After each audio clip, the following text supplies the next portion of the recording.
Salve a tutti e bentrovati. Torno ad utilizzare la retina spargifiamme per fare sì un video sul papermaking ma a tema Halloween. Per quanto riguarda la retina e come usarla per fare fogli di carta, vi rimando al video fatto qualche tempo fa, dove potrete trovare anche utili suggerimenti e consigli per evitare alcuni errori frequenti. Troverete il link al tutorial sotto in descrizione. Per realizzare le vaschette servono fogli di un certo spessore, visto che dovranno contenere caramelle e dolcetti vari. Per ottenere questo risultato basta aggiungere della polpa in più nella bacinella.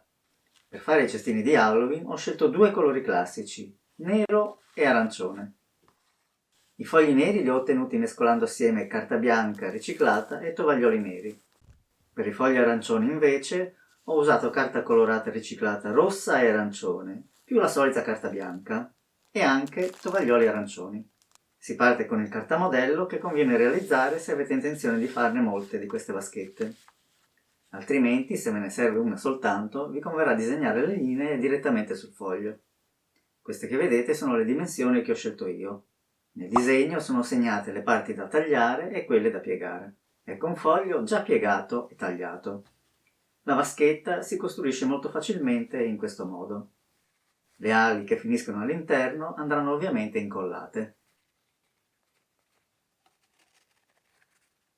Prima di dare forma alla vaschetta conviene attaccare i motivi decorativi o le grafiche scelte. Io ho stampato soggetti a tema Halloween su due fogli, uno bianco e uno arancione.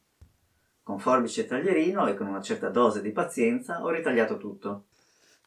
I ritagli con sfondo bianco finiscono su foglio nero.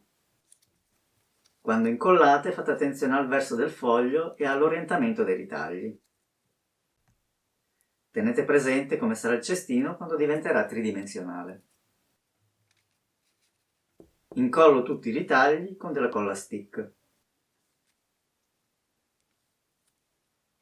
Completo i cestini mettendo la colla stick su entrambe le alette.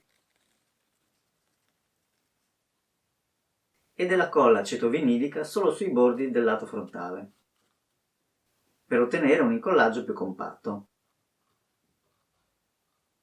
Unisco tutto cercando di centrare le parti. Basta attendere un po', il tempo necessario alla colla per fare prese e asciugare, e poi i cestini si possono riempire con i dolcetti. Non c'è nessun template disponibile da scaricare, però vi lascio comunque delle indicazioni utili. Per quanto riguarda le font, provengono tutte da Google Font. Ne ho usate due, Cripster e Hennypenny. Ottenerle è molto semplice, andate sulla pagina web di Google Font, fate una ricerca con il nome della font, la scaricate e la installate sul vostro sistema operativo. Dopodiché sarà disponibile per tutti i programmi che avete sul PC. Per i motivi grafici invece vi suggerisco di fare una ricerca su Google, nella sezione Immagini, oppure su Pinterest, usando come chiave di ricerca le parole Halloween seguite da un soggetto specifico come zucca, casa infestata, pipistrelli, eccetera, in italiano o in inglese. Vi suggerisco di aggiungere il termine vettoriale o vector in inglese oppure silhouette, in modo da ottenere disegni semplici e non foto. Prima di salutarvi vi ricordo che su Ideis c'è un'intera playlist dedicata al papermaking. Vi suggerisco quindi di vedere i video introduttivi per avere l'elenco completo degli strumenti da utilizzare e per apprendere la tecnica. Quindi buon Halloween, perché questo credo sia l'ultimo video che faccio su questo tema, almeno per questo 2021.